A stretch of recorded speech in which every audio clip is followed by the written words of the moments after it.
30, so we'll go ahead and call this meeting to order. This is the February 26th meeting of the Merrimack Conservation Commission.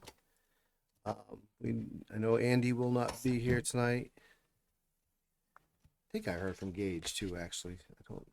And I heard from Danielle won't be here either. Tom, would you go ahead and sit in as voting member for Gage? Sure.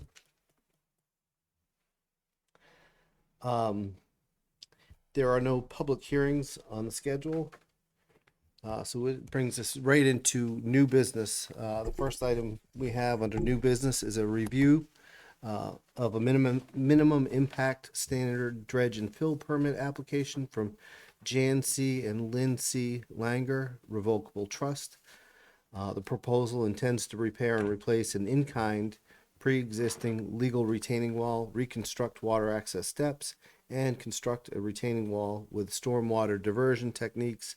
The parcel is located at 25 Jeb Road, which is tax map 6A-2, lot 165. All of us in our packets, we all received the 46-page complete dredge and fill permit application. Generally, I think everyone's sat through one or two of these. Does everyone understand what this process is designed to do? This kind of expedited dredge and fill permit application. But essentially, there's a minimum impact. It's a replacement of an existing wall. They oftentimes, no one will come up. If it was a project in town that had a developer, they would come and present to us, and we'd have that. If anyone looked through this, I guess because DES has already looked at it. Really, what we're being asked to do with all these is to just review them. And if we have concerns or considerations, there's a process here where we can start the clock and say we need additional information. We want someone to come present. Do you know what the timings for those are, Ellen? I don't know offhand. Community development would have that. But as I'm looking at this, it's replacing something that's there, and if it falls apart, I'm looking at the map. This is on Babusick Lake Road. It's near Babusick Lake. Not something we want to fall into disrepair. And I think it's either 10 or 14 days from when certified mail is received downstairs at town hall. We have to, if we have concerns, we should address them at that point. We have 10 or 14 days to say, yeah, we need to look at this further. And that puts it into a different, that changes the timing of the whole project.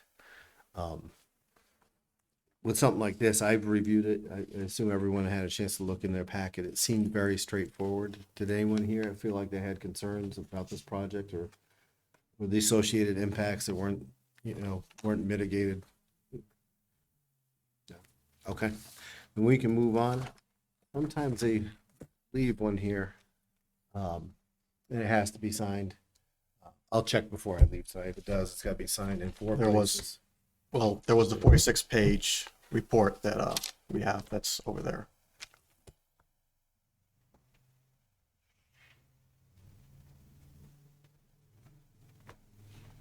All right, but yeah, other than that, we leave the packet. We'll let community development know we had no concerns. We don't want to put this into a different timing or delay this. And that's all that's required with this. No email or anything in addition to that. The next one is a vote to consider a lumber request for maintenance at Greater Woods. The lumber will cost a total of $103.43. This was submitted by Gage. He included, and this should have been in your packet, pretty much a summary of what they needed to purchase. The quote came from Reed's Ferry Lumber. Pretty minor request.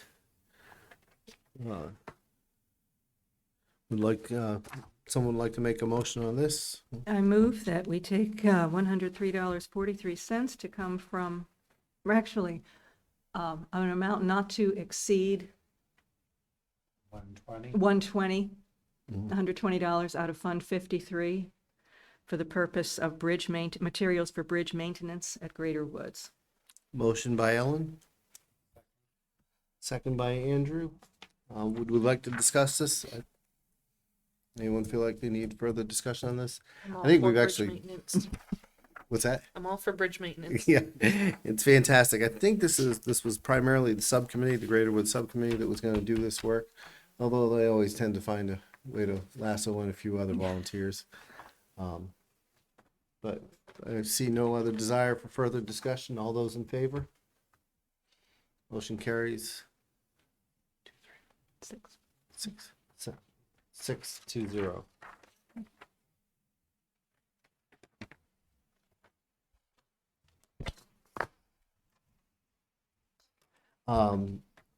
Next item under new business was dog waste concerns. So we've received, and apologetically, I'll say we received this feedback from the same person. We received it back in the fall, and we meant to get it on an agenda. I think we canceled that meeting or postponed that meeting. It never got on one. But there's a couple residents in town who were instrumental really in the acquisition of the properties that became Greater Woods. They were former school teachers at the school.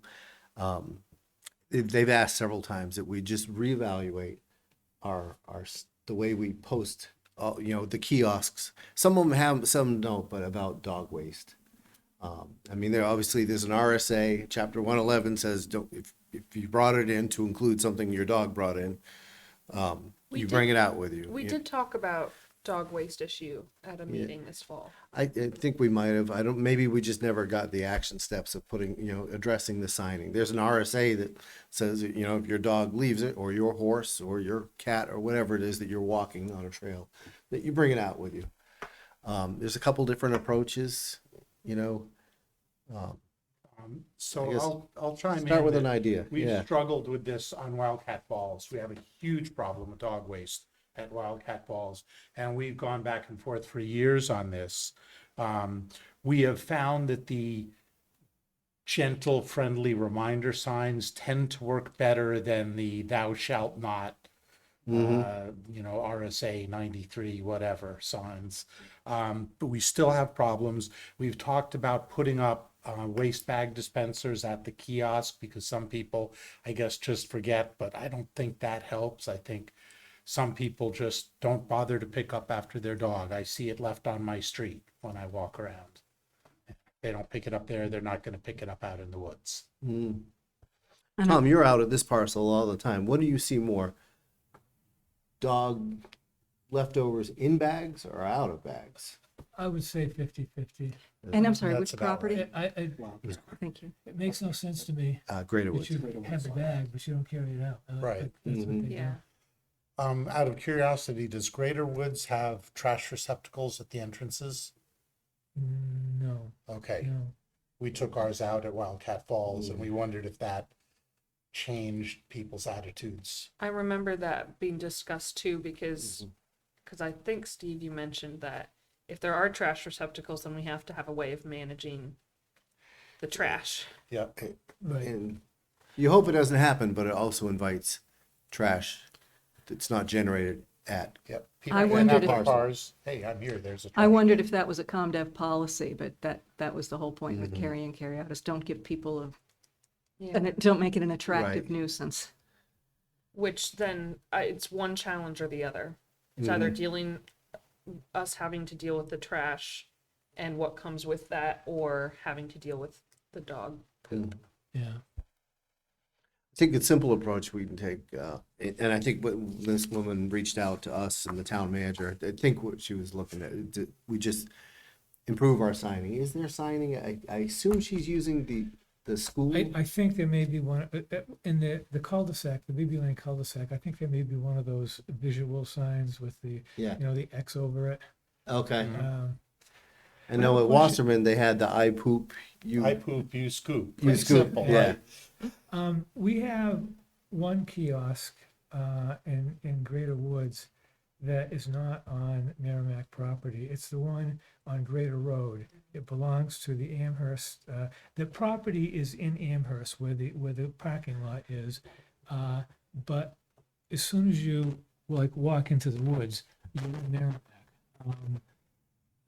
my question is, and there's a lot of dog traffic that comes from that parking lot. Yeah. So I guess what can we do about that? Because you know, we can't, can we just go and put a sign that's, You could bring them a sign and say, I'm "Can pretty you put this confident up?" that, yeah, that the Amherst Conservation Commission would be amenable if we want to improve the signage there because they must manage that end of the property, right? yeah, most of theirs is, the kiosk is on the left-hand side of the road, and all of their property is on the right-hand side.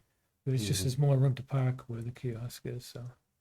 So in terms of ensuring signage, can somebody be in charge of making the sign and then somebody be in charge of posting it in all the kiosks? So that we just make sure that this gets done. What do we want the sign to say, I guess? Which sign do we like the best? I think we should maybe consider a variety, again, of the lighthearted ones. And as a suggestion, the kiosk at Wildcat Falls has like 14 signs on it, and there's not an inch left. And people are just blind to what's there. Right. I'm thinking that mounting the sign on a post 20 feet onto the trail would maybe be more effective, because you'd see it all by itself. And as an experienced hiker with dogs almost always tend to go within about a minute. So they go right near the entrance. They don't tend to go after a half an hour when they're 2 miles out in the woods. So that might help. So could we purchase how many signs? What kind of sign are we talking about? Something metal or something? Yeah. Yes. Yeah, metal so that it doesn't. It's obviously. We certainly could. Although, we've certainly heard from people that when we start oversigning these trails, they don't feel like they're in nature anymore. Now, it's one thing to put it 50 feet off the trailhead, but we start stringing to it. It's not, Yes. all of our trail markings are pretty tasteful. Yeah. But, you start with this. Could our We don't want to turn it into the Vegas Strip. We want to feel like we're in nature. could our sign friend, our friend who makes the signs, make a really simple like dog pooping cross that looks like all the other signs, brown with yellow outline? Yeah. We could, or I know at I- Wildcat I'd almost- Falls, we have the 2 large wooden barricade posts for the gate to the road. That's about 30 feet from the kiosk. We could mount one right on there. So how many signs do we need? We could go that route and we could ask someone to give us a quote for what those signs cost. Do we remember? The park, we He investigated. donated those signs. Right. He did, but a metal sign, I Oh. mean, I think those are So like we probably had- 200. It sounds No. exorbitant, but I think they're about like a Oh. speed limit sign. It's No, 200 so bucks a we piece. investigated some no parking signs. You can buy them on Amazon for like $25. Metal or are they Metal. They're, fiberglass? they're this big. They're not huge, but that's really all we want. And I'm guessing it'd probably be a similar price from a company that makes, well, they made all kinds of signs. They might make these. We could go that route, or if we wanted to start with the kiosks to make sure we have a standardized sign there. Another possibility, either in addition to or in place of a sign, we've discussed back and forth the putting in of one of the bag dispensers. A lot of the places in Massachusetts have them at the entrance to the park. If you forget a bag, you can bring one. I never forget a bag, but some people don't really think about it, and it's an extra reminder. We just have to keep them filled. There is sort of that problem. The subcommittees can probably manage that like they do with the maps. Is there a green light on? This one is, sorry. Eric, you've been quiet. What were you gonna say? Yeah, so I love the idea of bag dispensers. I was just wondering also how much refilling they need. Like I don't know how much bags are in. I don't know how much traffic they would actually like how many people would use them. So It might help. I doubt it would be too much of a burden to keep them refilled. I doubt it's gonna be. So A for weekly thing. reference, a decent bag dispenser is about $100.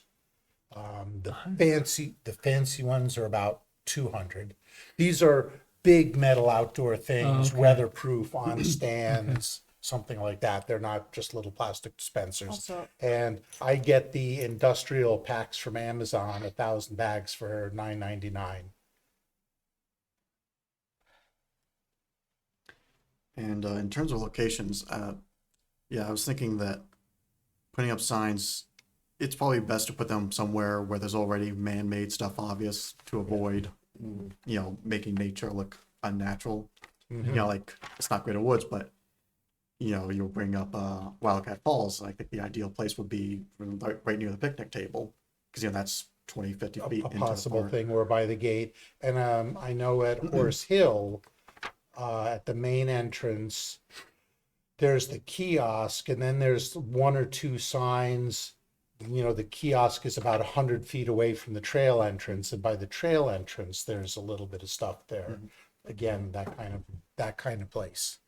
On Chewy.com, you can get a "Please be a good neighbor, clean up after your dog" sign for $13, and it's aluminum. So they're not expensive. Okay. And What is it, to mount to a post or a wooden? It may not have shown it in the picture, I don't know. It has 4 holes in the corners. Okay. 2 holes are usually easier Yeah. because you can mount to round poles. But this is, one Yeah. example. I'm sure there are others of similar prices.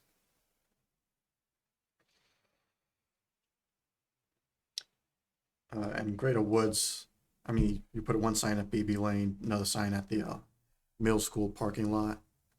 Although, where can we place them on the middle school parking lot? Because I mean, we don't own middle school's land. Greater So, Woods. Well, the kiosk certainly we could. yeah, so we would have to go in the first fork after the parking lot. I'm sorry, I'm thinking of yeah, Greater Woods. But to Tom's point too, a lot of people are coming. At least, yeah, in Yeah. that spot. That's a very popular entryway to probably second to the middle school. So the other option is, so there's a Horse Hill subcommittee meeting coming up. Horse Hill will be meeting on March 7th. So do we want to engage them and ask for solutions that way? I mean, if one subcommittee, I'm just throwing things out here. One subcommittee wanted to go with the metal signs.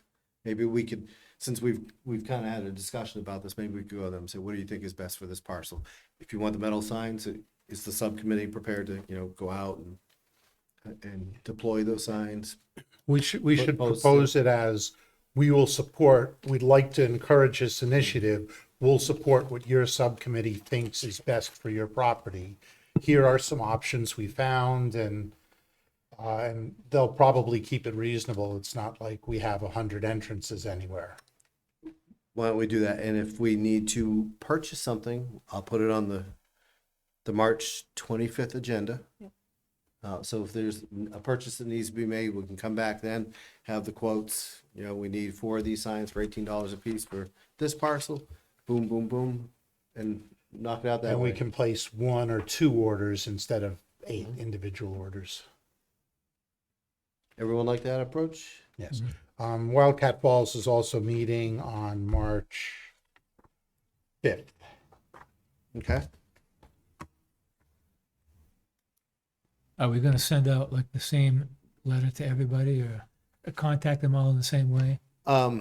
We could, or does everyone here feel like they can carry the message to the subcommittees? Well, Sklar doesn't have a representative. Okay, yeah, I can contact you people. can contact. Take care of Wildcat Falls. I'll take care of Sklar and Greater Woods. Thank you very much. Excellent. Okay.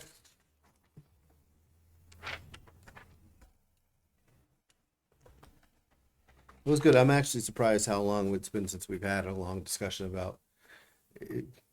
dog poop on trails has historically been more controversial than hunting or like a lot of the That's others. one kind of More- natural phenomenon people do not want to see more of. Yeah, And more controversial than hunting?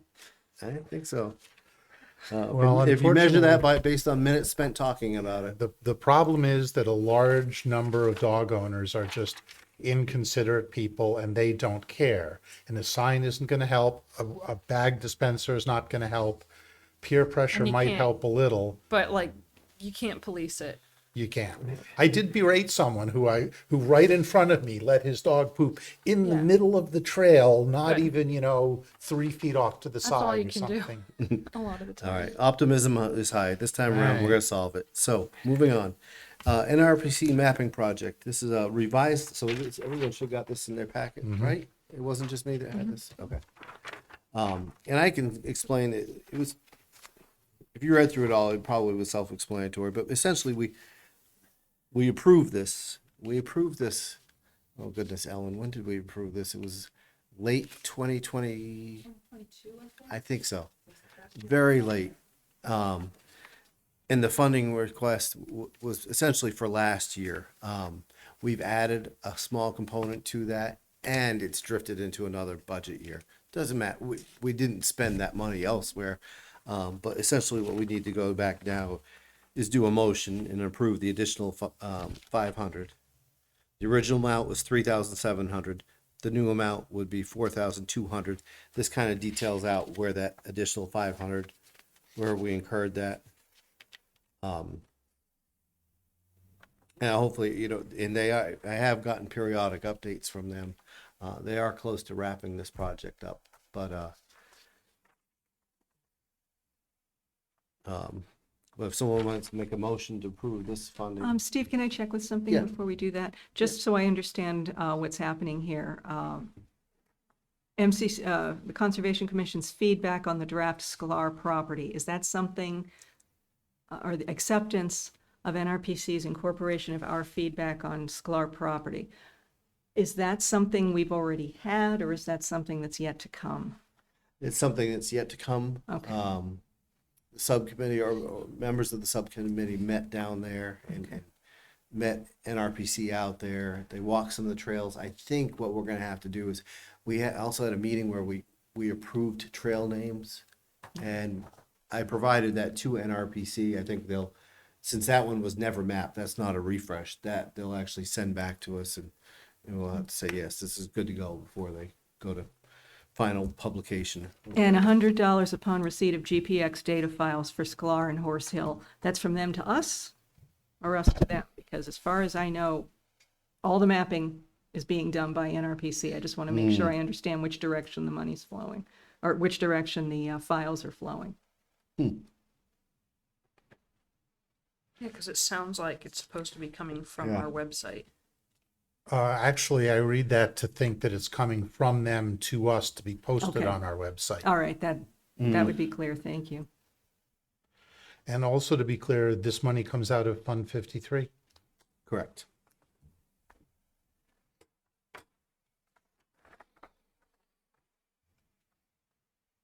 Andrew, you sounded like you were warming up to make a motion. I move to approve the revised funding as noted. $500 from Fund 53. Correct. Motion by Andrew, Second. second by Tom. Do we want to have any further discussion on this? No? All those in favor? Motion carries 6-0. And I'm thrilled to pieces to see the contract end date June 30th, because that's in sight. It's close. It's close. Last item we had under new business. Karis, you want to tell us about this one?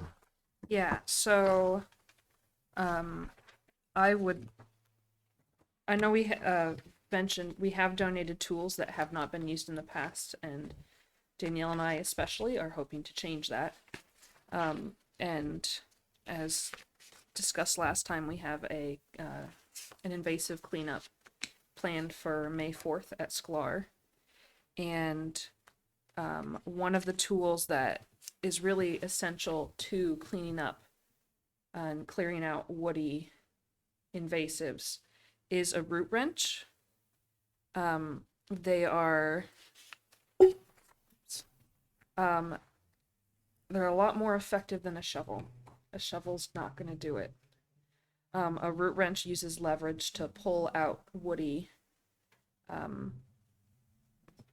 invasive things. I'm going to claim pregnancy brain on everything I can't say. To clear out woody invasives, and there are different sizes. So I proposed getting 3 of varying sizes, at least one of which can pull out 2 1/4 inch thick. Not a stem. The roots. Not even the root. I guess woody stem. I guess that is Vines. stem. I don't know how it works on vines, but they were specifically designed. All 3 that I show here were specifically designed for invasives, specifically buckthorn, burning bush, woody invasives. So I included the 3 different versions, which Polar Bear is one of the brands, and then the Uprooter, and then there's the Uprooter and what is called Weed Wrench are apparently now sold by the same company. But which ones were the cheaper ones? I've heard good things about all 3. So I wasn't concerned about which brand to get, and one of them is significantly less expensive. But if we want to make progress on woody invasives, we need something more than shovels and cutting it back, because we know that they grow from cut stems, and if we can't pay for, or the very excessive cost of paying for The right equipment. the people to poison the plants. Oh, yeah.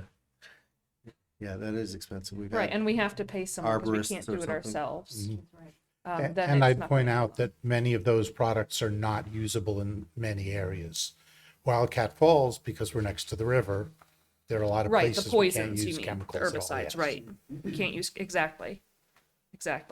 And so this would help us make progress. And while they are available through the Seacoast Stewardship Library, it's an hour drive there, an hour drive back, and an hour drive there and back to return the tools. And they have 3, which is how many I propose we purchase. I'm curious, does someplace like Home Depot Tool Rental have anything like this? Seems a believe little so. bit niche for them, yeah. Exactly. Yeah. And then what's our plan on keeping them, making them available to the subcommittees, having a place to store and maintain them? So presently, we have found the donated tools. Stephanie knows which highway garage they're being kept at. I'm going to get an inventory of the tools we have, and these would be stored with those same tools. And then I would make sure that everyone on the committee knows the phone number, and all the subcommittees knows the phone number of who to call when they want to use tools, to make sure that that information in the list is available, so that they know they're available, they can get used, and we can encourage them to use the tools. just to be clear too, if you, well, you're not going to be doing any root removal for a couple weeks little here. while. But if you're doing something in this Wildcat Falls subcommittee is doing something this weekend and using these tools, there is no bylaw that says you, and Tom's going out 2 weeks after, there's no bylaw that says you can't keep them in your garage until you give them to Tom. I mean, you've taken Okay. an oath, Yeah. they don't need to be returned immediately. Just Right. hold on to them. You and Tom can coordinate. Tom and I coordinated a week ago, and I gave him some duck boxes. And do they take more donations? I'm thinking a spring shed cleaning is in order. I seem to be in possession of 6 metal rakes. Oh. I don't know why. In terms of, can the committee take donations? I would think we so. can't accept. I would put, Just to I be would clear. give them to We can't accept donations. Okay. Only the town council can accept Okay. donations. But we can bring donation requests to You the can town certainly council. bring those, you can do that, yep. So the proposal is it's the first page, the one in red, right, that we're looking at? In red. Ours don't have color. Oh. Yeah, mine doesn't have, we're looking at, okay. I'm sorry, I printed this at work. Right. Everything, all mine is in color. So these are the polar bears.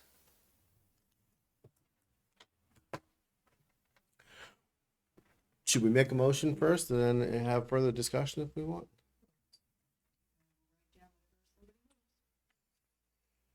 Well, I had looked over the sites you sent earlier, and they look like excellent tools. I'm familiar with them. I have a smaller version of one of those for, small garden weeds and such, and they work quite well. So I think they would be a useful addition for ongoing real maintenance, and would probably in the long run save the town money with not having to involve DPW to come out and cut some things down on a routine basis. So I move that we allocate not to exceed $500 for the purchase of 3 of these tools. From Fund 53, Yes. motion by Andrew, I'll second. second by Eric. We can certainly have further discussion about this. So I think the way these would have to, if we approve this motion, I think, let me run point on how to get them actually purchased. I think they do have to be delivered to town hall because that's the billing address. Right. And just to ensure that the 3 listed are the ones that we're approving. The 1 Grip XL, 1 Cub XL, and 1 Cub Light XL. Mm-hmm. And your motion was for how much? Not to exceed 500. Okay. That should give us some leeway for shipping. Mm-hmm. And the 444 does include the shipping. Okay. So it shouldn't exceed 500 for sure. Who would like to have further discussion about this? Seeing no hands, all those in favor? So, motion carries 6-0. Thank you for doing this research. Mm-hmm. Me too. This is fantastic.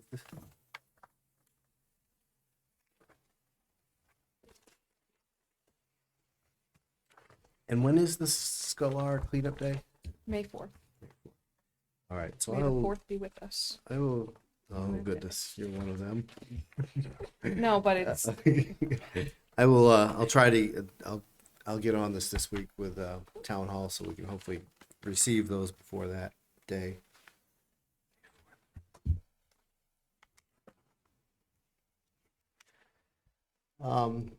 Brings us to other business.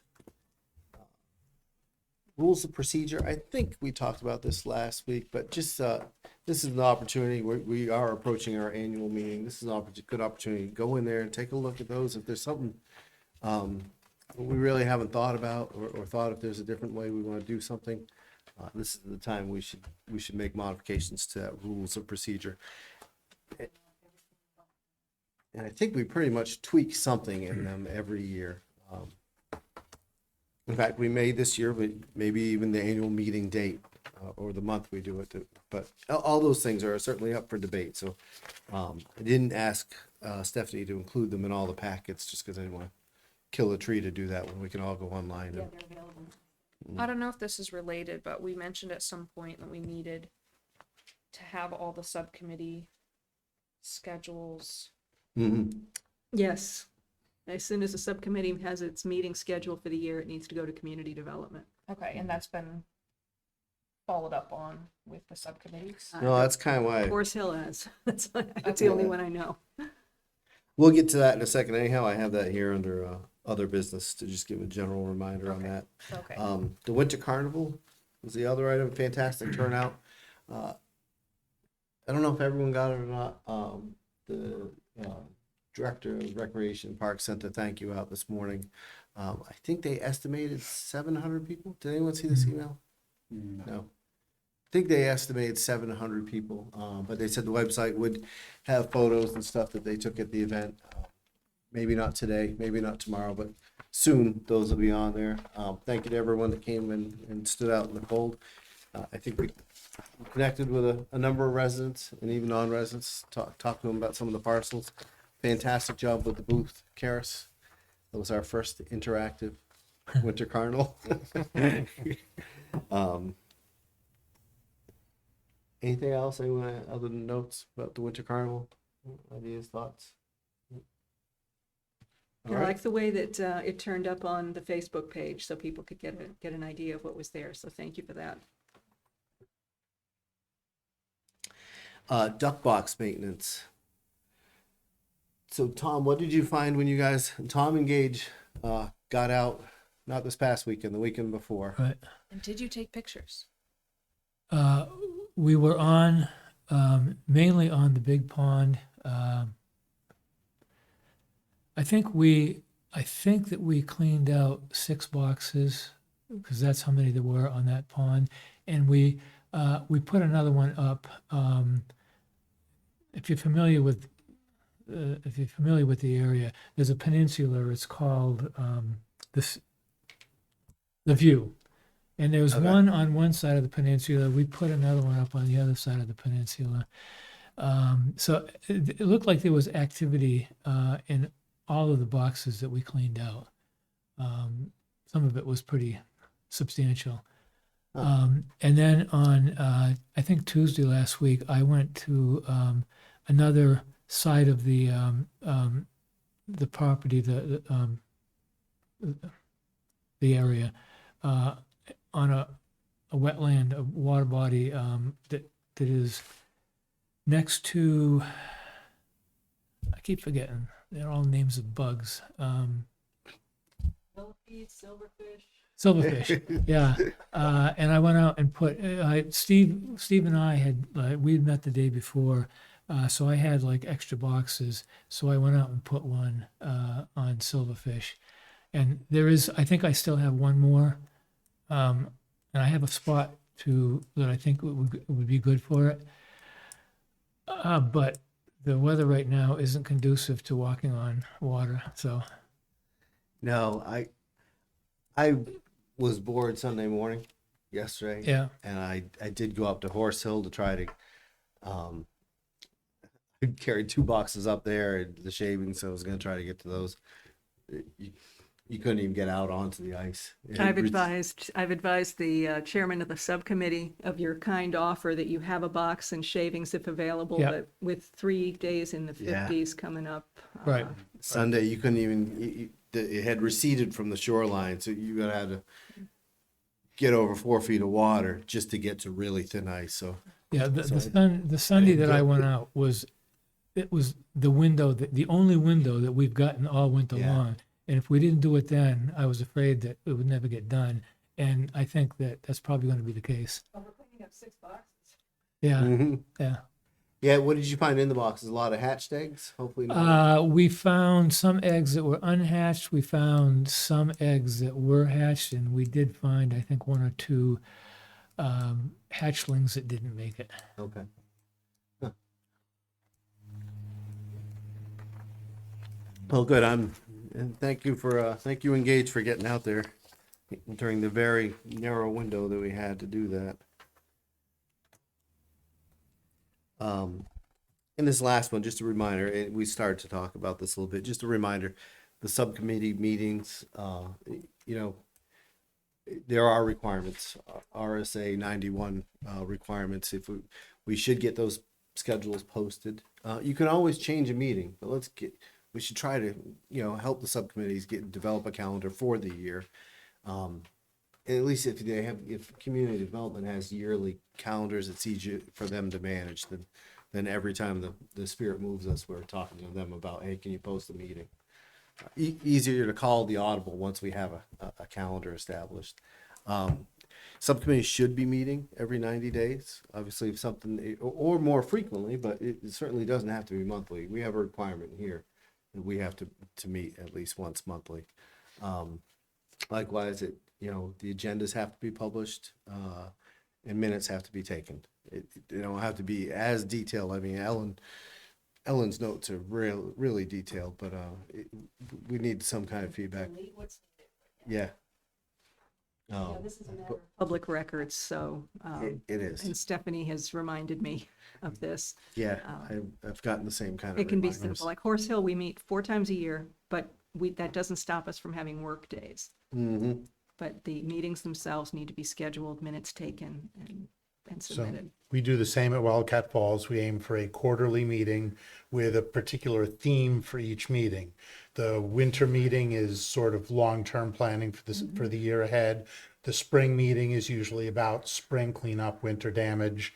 There's a peak summer meeting to see how things are going along, and then there's a fall tidy up and prepare for the winter meeting. We are scheduling one for next Tuesday, March 5th. I guess that's a week from Tuesday.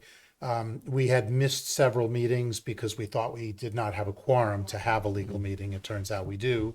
And we now have a plethora of interested candidates that we're going to talk to at the March 5th meeting. So I guess I'd like a refresher on what the requirements are for that. So our rules of procedure don't outline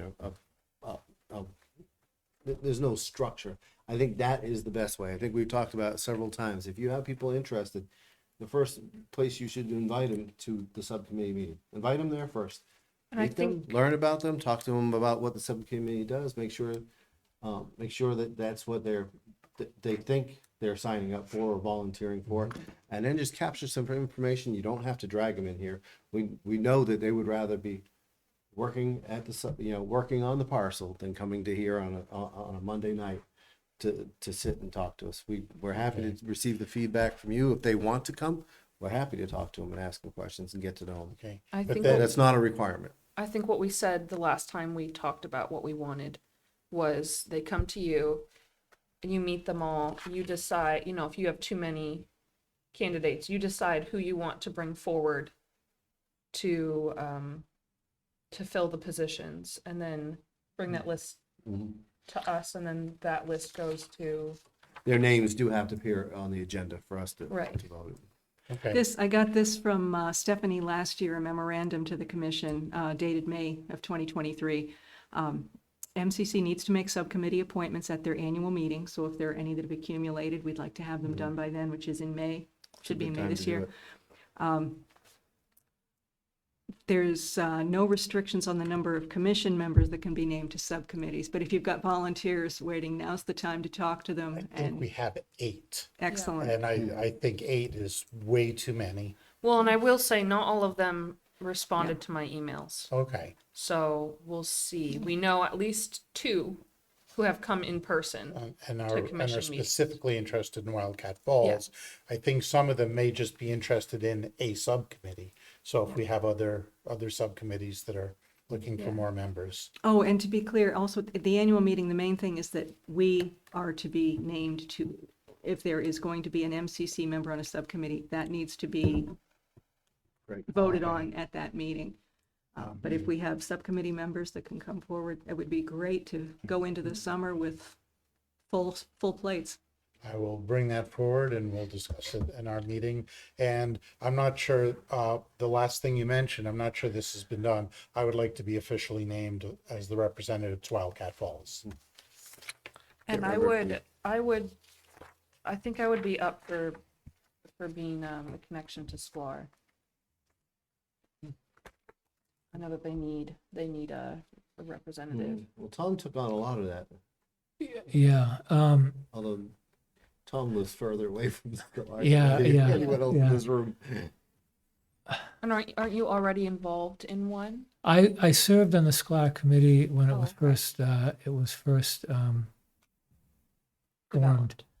And I think I'm supposed to be the rep right now for the Oh, SCLAR. okay. Yeah, But I think it's only until like you can have it. I think it was 1 year. We talked to you for 1 year. Yeah. One of the questions I have about, if I can back up a little bit Mm. to the work days, I had no idea that there was a work day on May 4th. I have planned something. Mhm. I'm going to be gone for a couple of weeks, and May 4th is in that period of time. I probably would have is there an official requirement to post it someplace? I know it shows up in Facebook, and I don't do Facebook very often. Every now and then, my wife will read something to me, and I didn't know that.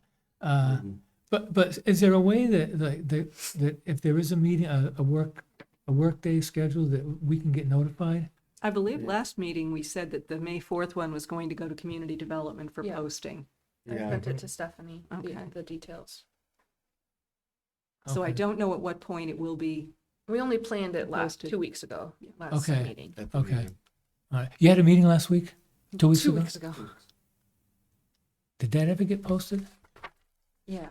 We 'Cause I had, would have, Rule really? 91 says it did.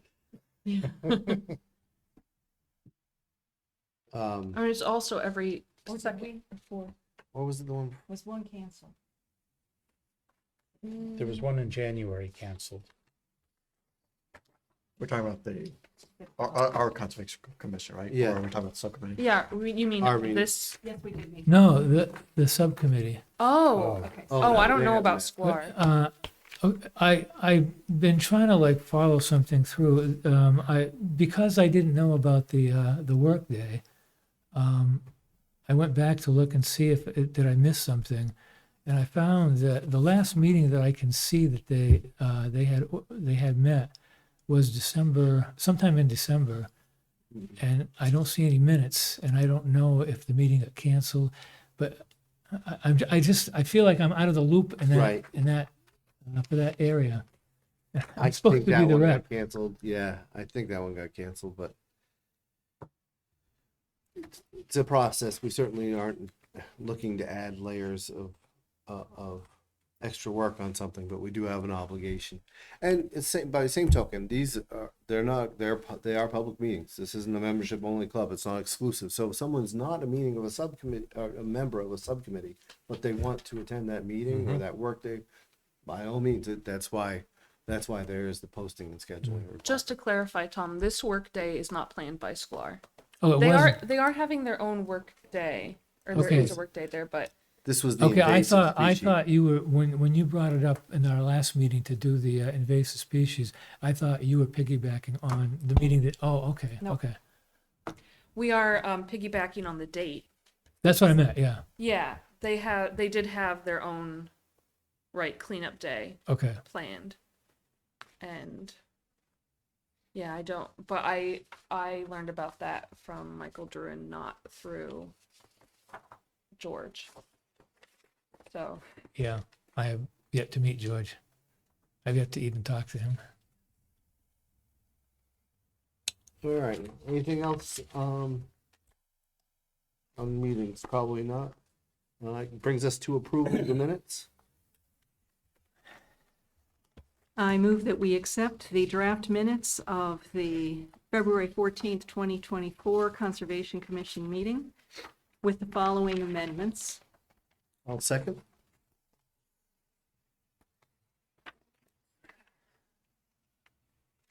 And I have on page 2, line 78, word chipped should be chipper.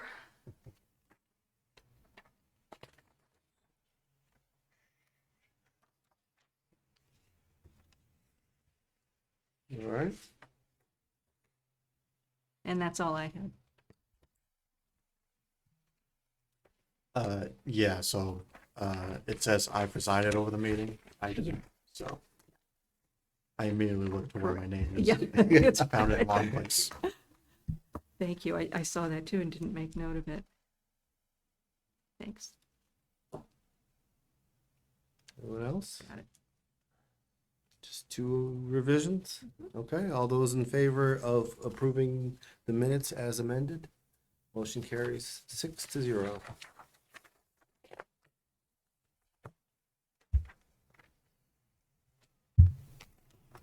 Is everything. Would someone like to make a final motion? am I allowed to ask the question before we You certainly are. it's not about approval of minutes. We just approved the minutes, right? Yeah. We did, yeah. Okay, in terms of looking into feasibility of using the Oh. chipper. Do you have your, Oh, sorry. In terms of, we discussed the feasibility of using the chipper. Steve, have you, heard from or connected with the town manager to find I out? have not. Okay. No, nope. And anyone else? Final motion? I move that Oh. we adjourn. Motion by Ellen, Second. second by Andrew. All those in favor? Motion carries. Ellen, 7:23, thank you. 6, your hand was up? 6, yes. 6, Mhm. okay, 6-0. I've got to learn to do better with one hand in the air. There you go. And that's